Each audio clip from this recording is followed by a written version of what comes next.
'tis woman that seduces all mankind. Gay. In the days of chivalry, a dangerous post or a perilous adventure was a reward frequently assigned to military bravery as a compensation for its former trials, just as, in ascending a precipice, the surmounting one crag only lifts the climber to points yet more dangerous. It was midnight, and the moon rode clear and high in heaven, when Kenneth of Scotland stood upon his watch on St. George's Mount, beside the banner of England, a solitary sentinel, to protect the emblem of that nation against the insults which might be meditated among the thousands whom Richard's pride had made his enemies. High thoughts rolled, one after each other, upon the mind of the warrior. It seemed to him as if he had gained some favor in the eyes of the chivalrous monarch, who till now had not seemed to distinguish him among the crowds of brave men whom his renown had assembled under his banner, and Sir Kenneth little recked that the display of royal regard consisted in placing him upon a post so perilous. The devotion of his ambitious and high-placed affection inflamed his military enthusiasm. Hopeless as that attachment was in almost any conceivable circumstances, those which had lately occurred had, in some degree, diminished the distance between Edith and himself. He upon whom Richard had conferred the distinction of guarding his banner was no longer an adventurer of slight note, but placed within the regard of a princess, although he was as far as ever from her level. An unknown and obscure fate could not now be his. If he was surprised and slain on the post which had been assigned him, his death, and he resolved it should be glorious, must deserve the praises as well as call down the vengeance of Coeur de Lion, and be followed by the regrets, and even the tears, of the highborn beauties of the English court. He had now no longer reason to fear that he should die as a fool dieth. Sir Kenneth had full leisure to enjoy these and similar high-souled thoughts, fostered by that wild spirit of chivalry, which, amid its most extravagant and fantastic flights, was still pure from all selfish allied generous, devoted, and perhaps only thus far censurable, that it proposed objects and courses of action inconsistent with the frailties and imperfections of man.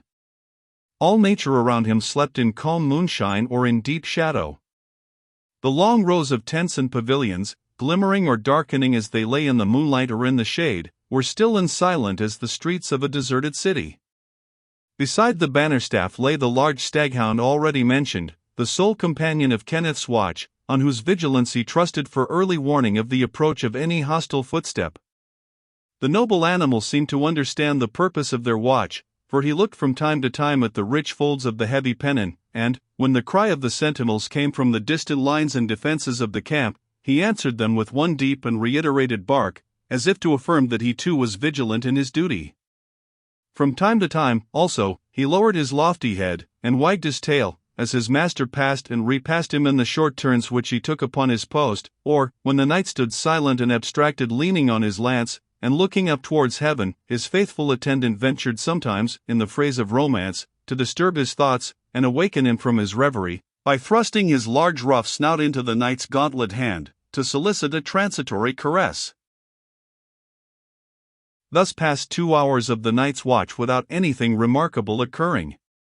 At length, and upon a sudden, the gallant staghound bayed furiously, and seemed about to dash forward where the shadow lay the darkest, yet waited, as if in the slips, till he should know the pleasure of his master. "Who goes there?" said Sir Kenneth, aware that there was something creeping forward on the shadowy side of the mount.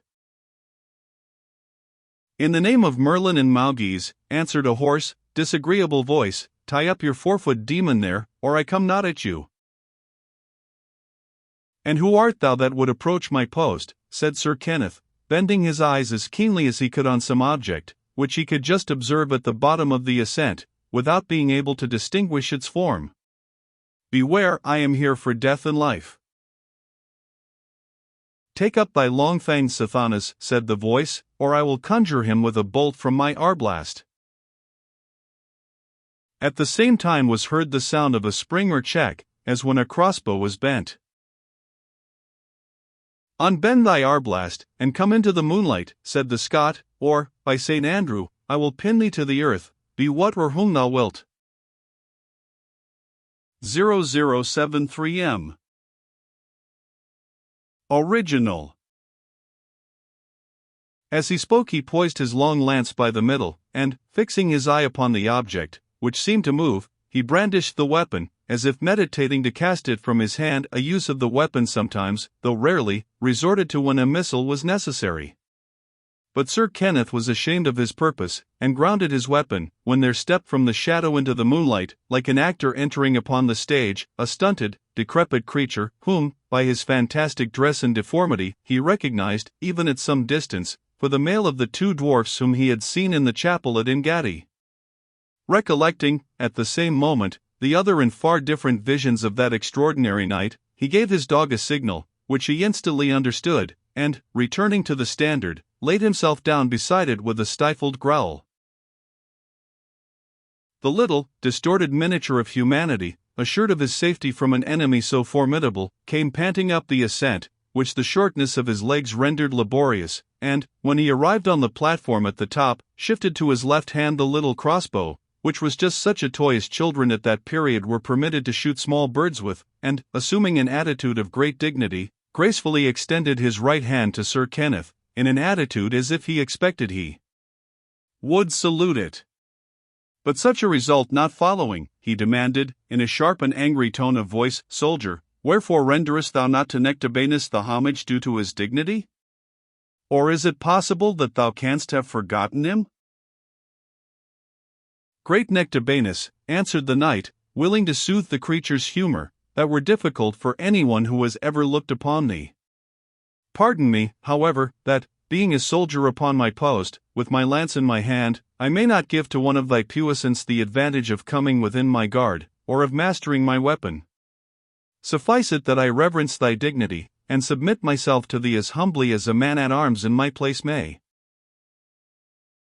"It shall suffice," said Nectabanus, "so that you presently attend me to the presence of those who have sent me hither to summon you." "Great sir," replied the knight, "neither in this can I gratify thee, for my orders are to abide by this banner till daybreak, so I pray you to hold me excused in that matter also." So saying, he resumed his walk upon the platform, but the dwarf did not suffer him so easily to escape from his importunity. "Look you," he said, placing himself before Sir Kenneth, so as to interrupt his way, "either obey me, Sir Knight, as in duty bound, or I will lay the command upon thee, in the name of one whose beauty could call down the genii from their sphere, and whose grandeur could command the immortal race when they had descended." A wild and improbable conjecture arose in the knight's mind, but he repelled it. It was impossible, he thought, that the lady of his love should have sent him such a message by such a messenger, yet his voice trembled as he said, "Go to Nectabanus. Tell me at once, and as a true man, whether this sublime lady of whom thou speakest be other than the Houri with whose assistance I beheld thee sweeping the chapel at Engadi." "How? Presumptuous knight," replied the dwarf, "thinkst thou the mistress of our own royal affections, the sharer of our greatness, and the partner of our comeliness, would demean herself by laying charge on such a vassal as thou? No, highly as thou art honored, thou hast not yet deserved the notice of Queen Guinevere, the lovely bride of Arthur, from whose high seat even princes seem but pygmies. But look thou here, and as thou knowest or disownest this token, so obey or refuse her commands who hath deigned to impose them on thee."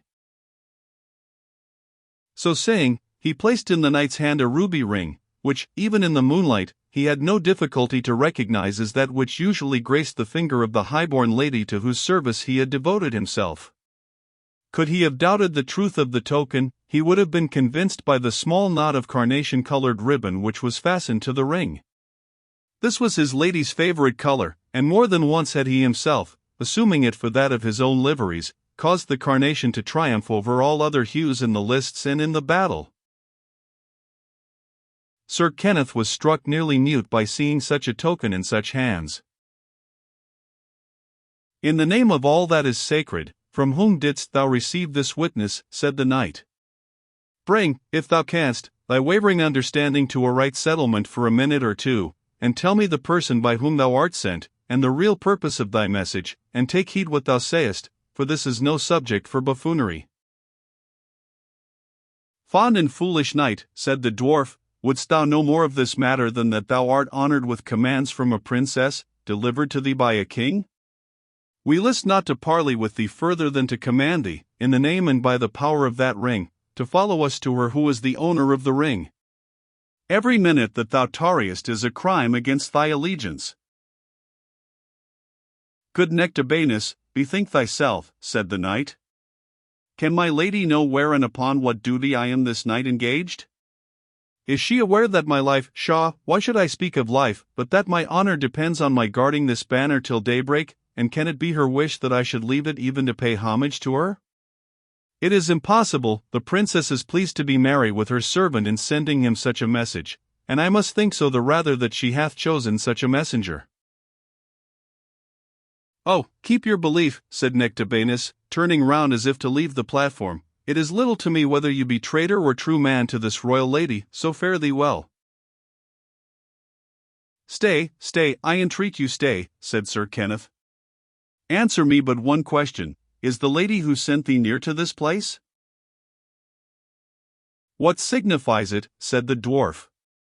Ought fidelity to reckon furlongs, or miles, or leagues, like the poor courier, who is paid for his labor by the distance which he traverses?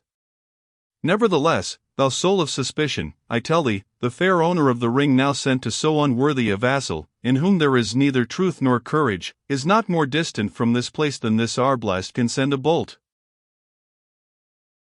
The knight gazed again on that ring, as if to ascertain that there was no possible falsehood in the token. Tell me, he said to the dwarf, is my presence required for any length of time? Time, answered Nectabanus, in his flighty manner, what call you time?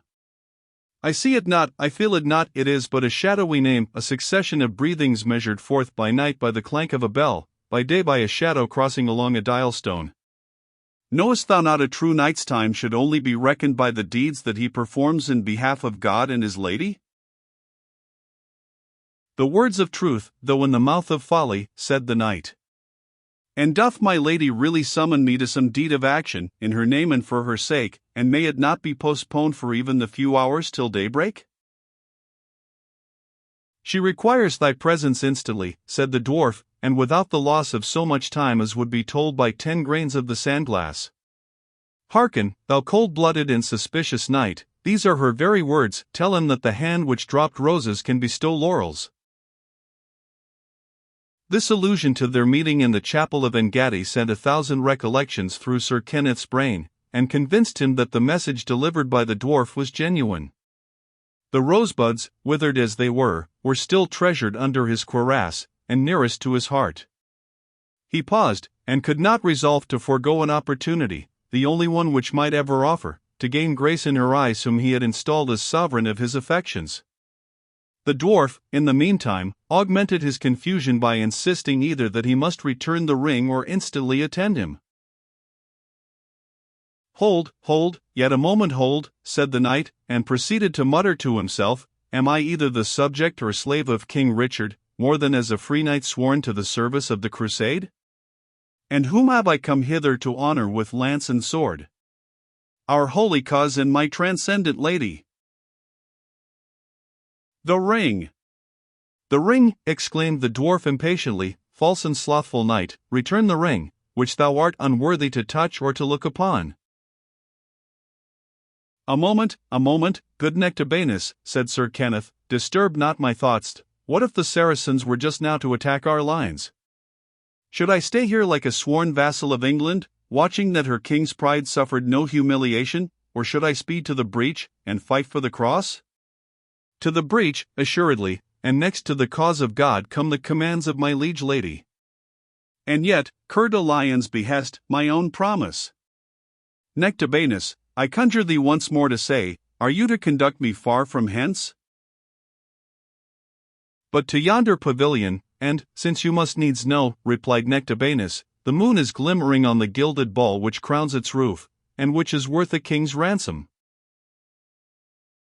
I can return in an instant, said the knight, shutting his eyes desperately to all further consequences. I can hear from thence the bay of my dog if anyone approaches the standard. I will throw myself at my lady's feet, and pray her leave to return to conclude my watch. Here, Roswal, calling his hound, and throwing down his mantle by the side of the standard spear, watch thou here, and let no one approach.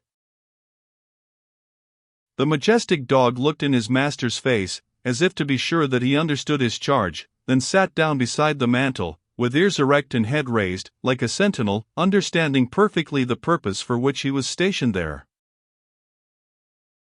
"Come now, good Nectabanus," said the knight, "let us hasten to obey the commands thou hast brought."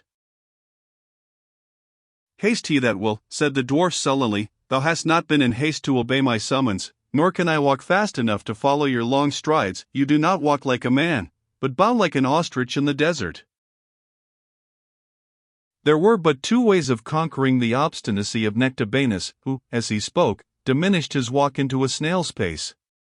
For bribe Sir Kenneth had no means, for soothing no time, so in his impatience he snatched the dwarf up from the ground, and bearing him along, notwithstanding his entreaties and his fear, reached nearly to the pavilion pointed out as that of the Queen. In approaching it, however, the Scot observed there was a small guard of soldiers sitting on the ground, who had been concealed from him by the intervening tents.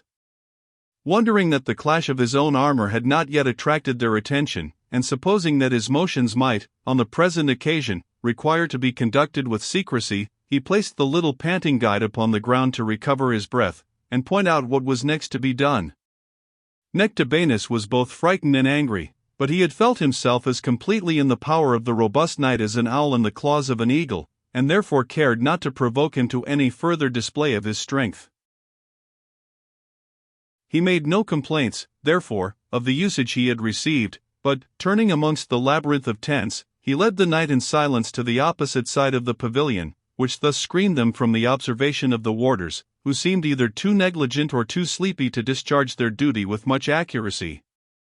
Arrived there, the dwarf raised the under part of the canvas from the ground, and made signs to Sir Kenneth that he should introduce himself to the inside of the tent, by creeping under it. The knight hesitated. There seemed an indecorum in thus privately introducing himself into a pavilion pitched, doubtless, for the accommodation of noble ladies, but he recalled to remembrance the assured tokens which the dwarf had exhibited, and concluded that it was not for him to dispute his lady's pleasure. He stooped accordingly, crept beneath the canvas enclosure of the tent, and heard the dwarf whisper from without, "Remain here until I call thee."